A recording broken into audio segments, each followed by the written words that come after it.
Today I am at a place called Venta Icenorum or Venta Icenorum, I don't know which way you pronounce it. It's a Roman town south of Norwich, and I've waited many years to come here. And this is it, out there in that field.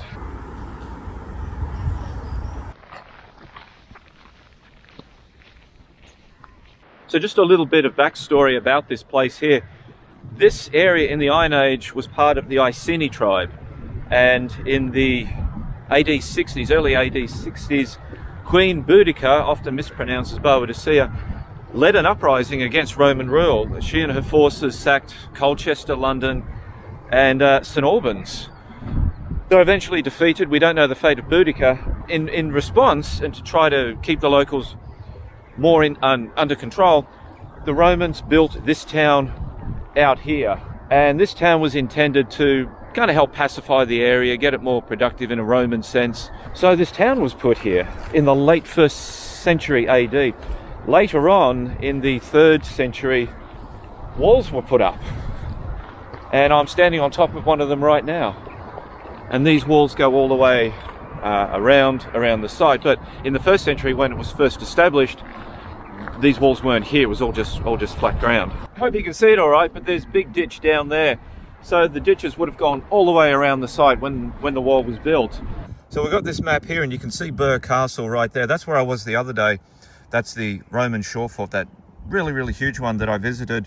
Today I'm here, Caister St Edmund. You can see some of the Roman walls here. They're quite well preserved in sections. So here I'm outside of the town walls. There would have been various forms of industry. I think there were some burials out here. So why were the walls put up? It seems to be threat from across the North Sea, Germanic raiders and pirates, and that's the same with Birr Castle. You know, defences were put up in response to this overseas threat. Basically, the Anglo-Saxons starting to make their presence felt. But maybe that's too simple to be true. There may have been internal problems within Roman Britain that caused these walls to be put up. There's a bunny. Where I'm standing right now used to be the site of the theatre. Right here. And now it's raining. And just walking along here, I can see the ground is a bit higher here and just sloping off a little bit to my left. I wonder if this was a building, like a house platform or something. I'm not sure, but it's very clear in the landscape just there.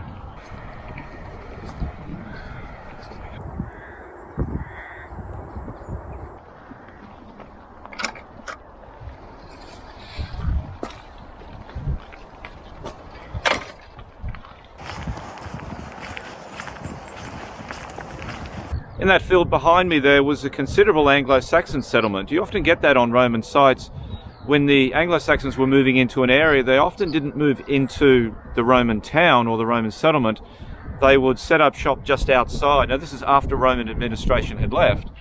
And it was this area here, the field that you see there, going up to the train line, is where a lot of Anglo-Saxon finds and things have been found. So this is very typical of Roman Anglo-Saxon sites. You've got Roman this side, which was being abandoned, and the incoming Anglo-Saxons setting up just outside of it, but close enough to it that they're still connected. Is there no sun in this cursed country?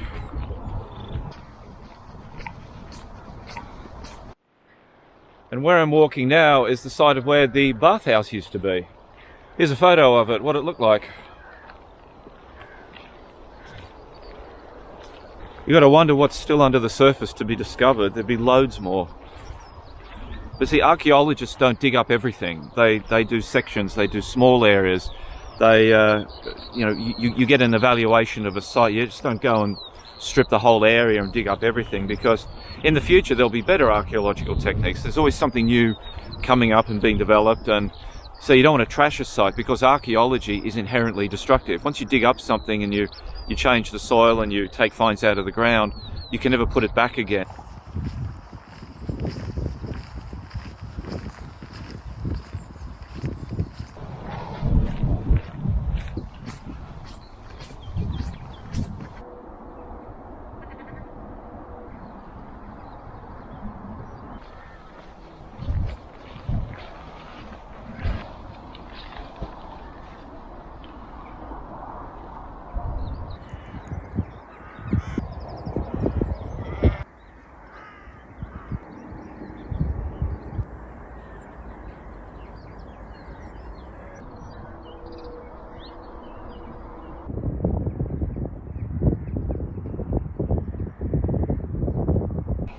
I got myself a bum bag yesterday. That's what we call them in Australia. In America, I think they're fanny packs. I feel like an idiot walking around with this thing. Oh, it's useful. Something to keep in mind about this place, this market town, is that it was on the fringes of the Roman Empire. We're a long way from Rome and from the Mediterranean, even though Roman Britain continued further up into southern Scotland, and then, you know, Hadrian's Wall formed the northern boundary of the empire. This area here really was out in the boondocks, and there's nobody here today. I expected there'd be lots of people walking around and tourists. And how does this work? Which side is it? You know, people visiting the place, but no, there's nobody here. None at all. Yeah, you think something this amazing and historic and with ruins that you can actually see, there'd be people here. I'm sure it's well patronaged, just not today. Got toothpaste on me. Sun's out now. Very nice. Someone was listening to my whinging from earlier. You're not going to believe this, I've just found a bit of pottery right here. It's literally just sitting on the ground. Look at this.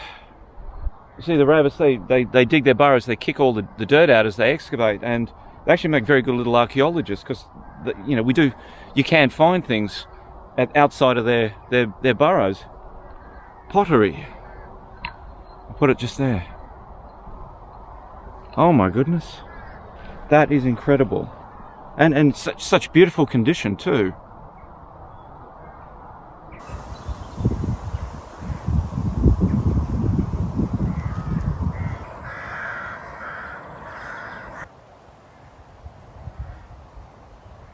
So why is there really nothing left of the town apart from the stone walls which surround it? What happened to this place? I mean, London was a Roman town and became a city.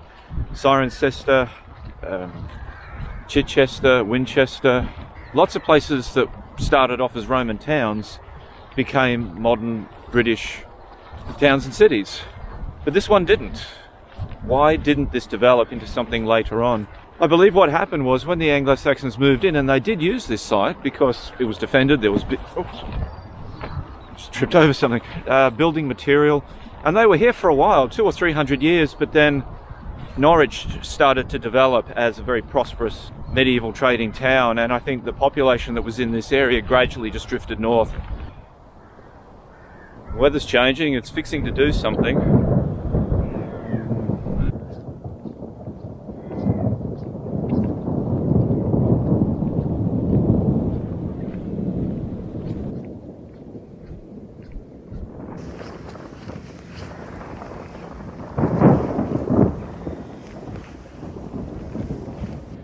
Now come round to the eastern side of the town, and yeah, the weather's definitely changing. This area here is probably the steepest, deepest part of the ditch that once surrounded the town. You get a good idea here of how deep it was. That's the town walls up there. May not look that great on camera, but you really feel the distance from up the top there, because you've got to remember, up the top it wasn't just some stonework. There were palisades and things, and little bits where soldiers would be stationed, walking back and forth and patrolling. Yep, here comes the rain. So what I'm going to do now is try and head to Caister Hall and get a bus back into Norwich. I think the bus is in about 20 minutes. I just don't know how far Caister Hall is. Anyway, Roman town. Anyway, thanks very much for watching the video of my visit to this Roman town south of Norwich. If you like the channel, please like and subscribe, and I'll see you again on my next adventure.